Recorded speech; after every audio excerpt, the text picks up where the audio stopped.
ကပြမစံဘူးတလားအညာသားတွေကအသာ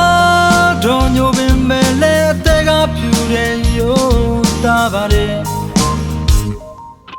ဘောရမကြည့်ပါနဲ့မန္တလာသားပါကွယ်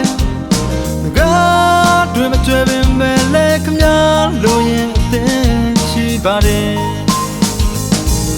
ဖယားကြီးပဲပူမလားကျုံတဲ့ပိပဲသွားမလားတဲ့ကျိုးဘက်ကိုစေဝဲထွက်အောင်မလားမျိုးလည်းမရှောင်းလည်းမလားဘယ်နဲ့လဲတောင်းတမလားအခေါက်တစ်ခါလာတဲ့ရန်ကုန်သူရဲ့လို့တော့ပြောဖြစ်စေရမယ်ဘယ်သွားခြင်းလဲလိုက်ဖို့ပေးမယ်ပြန်သွားရင်တော့ကျွန်တော်တဲ့နှလုံးကိုယူမတော်ဘူးတော့တောင်းမယ်ချင်ပါရဲ့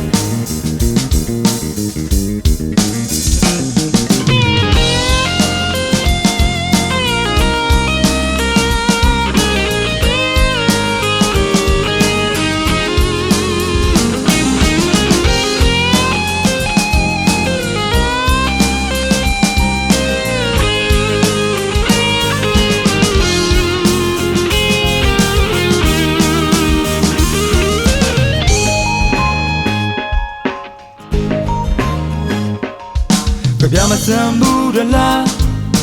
အညာသားတွေကအသာတော်ညိုပင်မဲ့လဲအသက်ကဖြူတယ်ရိုးသားပါတယ်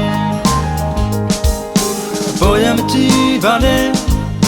မန္တလာသားပါကွယ်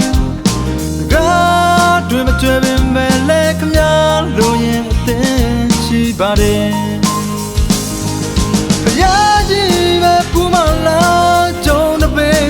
သွားမလားစေကြဘက်ကိုစေဝဲထွက်အောင်မလားမျိုးနဲ့မရှောင်းလည်းမလားဘယ်နဲ့လဲတောင်းတမလားတစ်ခေါက်တစ်ခါလာတဲ့ရန်ကုန်သူရဲ့လို့တော့ပြောဖြစ်စေရမယ်ဘယ်သွားခြင်းလဲလိုက်ဖို့ပေးမယ်ပြန်သွားရင်တော့ကျွန်တော်တဲ့နှလုံးကိုယူမတော်ဘူးတော့တောင်းမယ်ခြင်းပါရဲ့တရားကြီးပဲပူမလားကျုံတဲ့ပိပဲသွားမလားဥပိန်တရာမှာတပုတ်ရအောင်မလားမျိုးနဲ့မရှောင်းလည်းမလားမန္တလေးတောင်တမလားတစ်ခေါက်တစ်ခါလာတဲ့ရန်ကုန်သူရဲ့လို့တော့ပြော